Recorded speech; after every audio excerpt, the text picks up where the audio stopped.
আমার আসে বা তারেক সাহেব ঠিক করুক আমি আজকে মনোনয়ন পাবো কি পাবো না, বিএনপি যদি আমি করি, মানে এই চাহিদা কি তৈরি হয়েছে দলের মধ্যে থেকে যে আমি তারেক সাহেবের নির্বাচিত না হয়ে, নাকি স্যার এটা অতীতে যেইভাবে হয়েছে এর কারণেই তো আমরা 5ই আগস্ট আমাদের 5ই আগস্টের ঘটনাগুলি ঘটেছে, আমাদের দেশে স্বৈরতন্ত্র জেগে বসেছে। তা আমরা যদি, আমি আগেই বলেছি যে গণতান্ত্রিক চর্চা সর্বস্তরে করতে হবে। আমাদের রাজনৈতিক দলে যদি গণতান্ত্রিক চর্চা না হয় এবং রাজনৈতিক দলের সদস্যদের যদি সেই অধিকার না থাকে, তাহলে এটা তো ওই যে একটা যে তাহলে আর একটা গণতান্ত্রিক কাঠামো দাঁড়াইলো না। আমাদের গণতান্ত্রিক রাষ্ট্রের জন্য গণতান্ত্রিক দল দরকার, আমাদের প্রত্যেক ক্ষেত্রেই গণতন্ত্রের চর্চা দরকার। তো এই গণতন্ত্রের চর্চার লক্ষ্যেই আমরা এটা করেছি। আপনি যে দেশে আছেন সেই দেশে প্রাইমারি হয়, আপনি জানেন যে প্রাইমারি ভিত্তিতে দলের সদস্যরা কোনো কোনো ক্ষেত্রে এগুলো উন্মুক্ত প্রাইমারি হয়, তৃণমূল থেকে প্রার্থী নির্ধারিত হয়। তৃণমূল থেকে আস্তে আস্তে তারা ওই যে সারা দেশে যেমন প্রেসিডেন্সিয়াল ইলেকশনে সারা দেশে তারা প্রাইমারিতে বিজয়ী হয়ে শেষ পর্যন্ত তারা প্রার্থী হয়ে ভোটে প্রতিদ্বন্দ্বিতা করে জিতে আসে। তো গণতন্ত্রের চর্চা, আমরা যদি গণতান্ত্রিক ভবিষ্যৎ চাই তাহলে আমাদের অতীতে যে সকল ত্রুটি বিচ্যুতি আছে সেগুলোর অবসান ঘটাইতে হবে, গণতান্ত্রিক চর্চা সর্বক্ষেত্রে করতে হবে।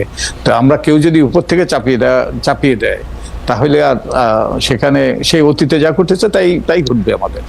আমরা কি সেই ভবিষ্যৎ চাই? আমার তো মনে হয় সেই ভবিষ্যৎ যাতে আবার পুনরাবৃত্তি না ঘটে তার জন্যই কিন্তু 5ই আগস্টের সেই আমরা স্বৈরাচারকে বিদায় করেছি।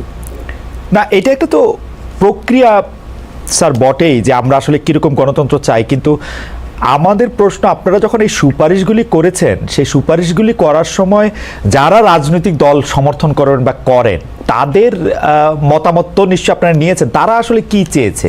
তারা কি এরকম চায় যে মানে তারাও একটা এম্পাওয়ারমেন্ট চায়? আচ্ছা আচ্ছা আচ্ছা, তারাও এম্পাওয়ারমেন্ট চায়।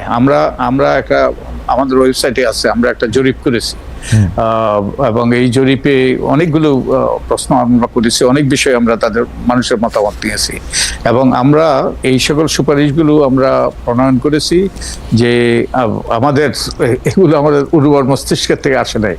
আমরা বহু ব্যক্তির মতামত নিয়েছি, রাজনৈতিক দলের আমরা সুপারিশ নিয়েছি, এই সকলের মতামত, সকলের প্রস্তাব সবগুলো সমন্বিত করে আমাদের সর্বোচ্চ বিবেক বুদ্ধি খরচ করে আমরা এই প্রস্তাবগুলো করেছি। আমরা মনে করেছি যে এতে জনমতের প্রতিফলন ঘটবে এবং একই সাথে আমাদের একটা গণতান্ত্রিক ভবিষ্যৎ সৃষ্টির পথ সুগম হবে।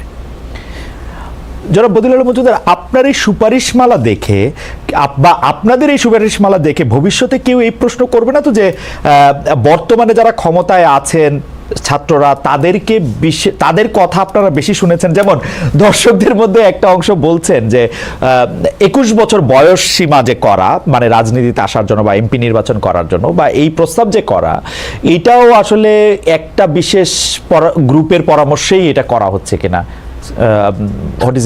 আমি এই প্রস্তাবটা কিন্তু আমাদের সুপারিশমালায় নেই, আপনি লক্ষ্য করবেন। এটা হলো সংবিধান সংশোধন কমিশন, আপনি তাদেরকে জিজ্ঞেস করতে হবে। আর আমি একটা কথা সুস্পষ্ট করতে চাই, আমরা যে সুপারিশমালাগুলো প্রস্তুত করেছি এতে কারো কোনো প্রভাব ছিল না। আমরা সম্পূর্ণ স্বাধীনভাবে আমাদের বিবেক বুদ্ধি বিবেচনা খরচ করে এবং ব্যাপক জনগোষ্ঠীর সাথে আলাপ আলোচনা করে তাদের মতামতের ভিত্তিতে আমরা এগুলো প্রমাণ করেছি। সরকারের কিংবা কারোই কোনো রকম প্রভাব ছিল না, আমি এটা সুস্পষ্টভাবে বলতে চাই। এবং আমি আরো বলতে চাই, আমি একজন বয়োজ্যেষ্ঠ মানুষ, আমি জীবনে বহু কিছু করেছি। আপনি যেই দেশে আছেন সেই দেশেও আমি শিক্ষকতা করেছি লম্বা সময়, আমি নেসাতে কাজ করেছি, আমি আরো বহু কিছু করেছি। কিন্তু এই কাজটা ছিল এই কমিশনের প্রধান হওয়া, এটা ছিল আমার জীবনের সবচেয়ে বড় অ্যাসাইনমেন্ট। এবং এই অ্যাসাইনমেন্টটা, কারণ এটা খুব কম লোকের জীবনে ভাগ্য জুটে যে একটা জাতির নির্বাচন ব্যবস্থাকে পরিচালিত করা, একটা গণতান্ত্রিক ব্যবস্থাকে কার্যকর করা, এটা আমি তো মনে করি এবং আমার কমিশনের সদস্যরাও, এটা তাদের জন্য একটা অভূতপূর্ব সুযোগ জীবনে। Definitely. একটা বিরাট, তো আমরা সেইভাবেই এগুলো প্রণয়ন করার চেষ্টা করেছি এবং আমাদের ভবিষ্যৎ বংশধরদের কথা চিন্তা করে যারা আমাদের যারা আত্মত্যাগ করেছে, যারা চরম আত্মত্যাগ করেছে, তাদের রক্ত যেন বৃথা না যায় সেই জন্যই আমরা করেছি। কারো স্বার্থ নয়, কারো ওই যে কারোর জন্য বিশেষ বিবেচনা নয়। না, ডেফিনেটলি ডেফিনেটলি আমি আপনাকে মানে চিনি বা ফলো করি সেটা প্রায় 30 বছর ধরে। আমি দেখেছি যে আপনারা কত ভাবে রাজনৈতিক দলগুলোকে, আজকের বিএনপি, গতকালের আওয়ামী লীগ, তাদেরকে কত ভাবে কত কিছু আপনারা সাজেশন দিতে চেয়েছেন, সুপারিশ করেছেন, এবং কোনো একটা কথা শোনানো কত কঠিন, এটা মানে এটা আমি আপনার সাথে একদম একমত। আমি আরেকটা সুপারিশের প্রসঙ্গে আসি জনাব বদিউল আলম মজুমদার, যে দলের সদস্যদের চাঁদা ন্যূনতম 100 টাকা এবং কোনো ব্যক্তির কাছ থেকে অনুদান হিসাবে সর্বোচ্চ 50 লাখ টাকা নেওয়ার বিধান করা। এই যে সর্বোচ্চ 50 লাখ টাকা নেওয়ার বিধান করা বা সর্বনিম্ন 100 টাকা চাঁদার এটা বেঁধে দেওয়া, এইটা বিবেচনা করতে গিয়ে আপনাদের আসলে কি কি বিষয় আপনারা লক্ষ্য? আমাদের বিবেচনা হলো দলটা যাতে কারো যেন কুক্ষিগত না হয় এবং দলটাতে যেন আর্থিক স্বচ্ছতা নিশ্চিত হয়। এখন তো আমাদের রাজনীতিতে সবচেয়ে বড় সমস্যা হলো মনোনয়ন বাণিজ্য।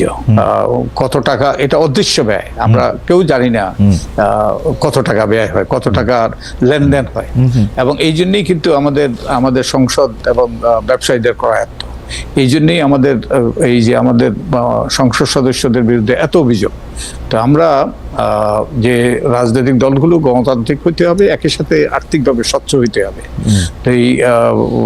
এবং এটা 50 লাখ টাকা হইতে পারে, এটা 30 লাখ টাকা হইতে পারে, কিংবা আরো বেশি হইতে পারে, কিন্তু দলটা যেন কারো কুক্ষিগত না হয় এবং একই সাথে যেই অর্থই লেনদেন হয় এটা যেন ব্যাংকিং চ্যানেলে হয় এবং এটা যেন স্বচ্ছতার ভিত্তিতে ব্যয় হয় এবং এগুলো যেন তারা অডিটেড হিসাব নির্বাচন কমিশনে জমা দেয় এবং এগুলো যেন নির্বাচন কমিশনের নিরীক্ষণের সুযোগ হয়।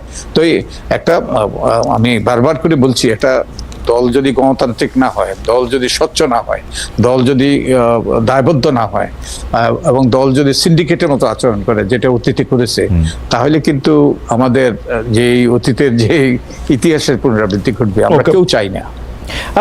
এইটা কি আপনি চান যে শুধু মানে নিরীক্ষা বিভাগে এটা নিরীক্ষা করতে পারুক, নাকি পাবলিক ডকুমেন্ট হিসেবে এটা থেকে যাক, যে আমিও ওয়েবসাইটে দেখতে পাবো যে কে 50 লাখ টাকা চাঁদা বিএনপি বা জামাতকে বা আওয়ামী লীগকে দিল?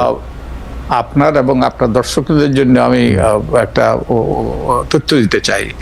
এই নির্বাচন